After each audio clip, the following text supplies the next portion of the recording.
ಹರೇ ಕೃಷ್ಣ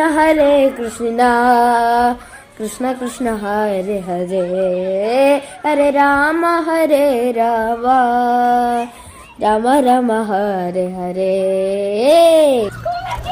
ಮಕ್ಕಳು ಹರೇ ಕೃಷ್ಣ ಮಹಾಮಂತ್ರವನ್ನು ಹೇಳುತ್ತಾ ಚೆಂಡಿನೊಂದಿಗೆ ಆಡುವುದನ್ನು ನೋಡಿದರು.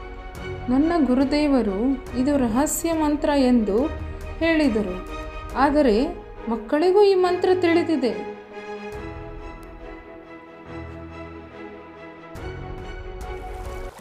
ಹರೇ ಕೃಷ್ಣ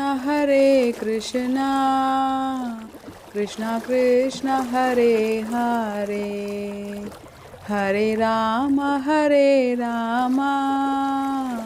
ರಾಮ ರಾಮ ಹರೇ ಹರೇ.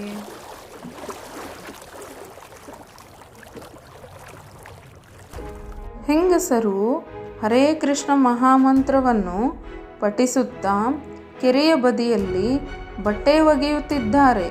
ಎಲ್ಲ ಹೆಂಗಸರಿಗೂ ಈ ಮಂತ್ರ ಗೊತ್ತಿದೆ. ನನ್ನ ಗುರುದೇವರು ನನಗೆ ಇದು ರಹಸ್ಯ ಮಂತ್ರ ಎಂದು ಹೇಳಿದರು. ನಾನು ಈಗ ಮನೆಗೆ ಹೋಗುತ್ತೇನೆ. ನಾಳೆ ನಾನು ಗುರುದೇವನೊಂದಿಗೆ ಪರಿಶೀಲಿಸುತ್ತೇನೆ. ಹರೇ ಕೃಷ್ಣ ಕೃಷ್ಣ ಕೃಷ್ಣ ಹರೇ ಹರೇ, ಹರೇ ರಾಮ ರಾಮ ರಾಮ ಹರೇ ಹರೇ. ಈಗ ಮೀನುಗಾರ ಕೂಡ ಹರೇ ಕೃಷ್ಣ ಮಹಾಮಂತ್ರವನ್ನು ಪಠಿಸುತ್ತಿದ್ದಾನೆ.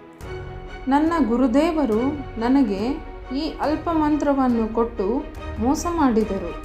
ಇಡೀ ಜಗತ್ತಿಗೆ ತಿಳಿದಿರುವ ಮಂತ್ರ ಇದು. ಈಗಲೇ ನಾನು ಗುರುದೇವರ ಬಳಿಗೆ ಹೋಗಿ ಕೇಳುತ್ತೇನೆ.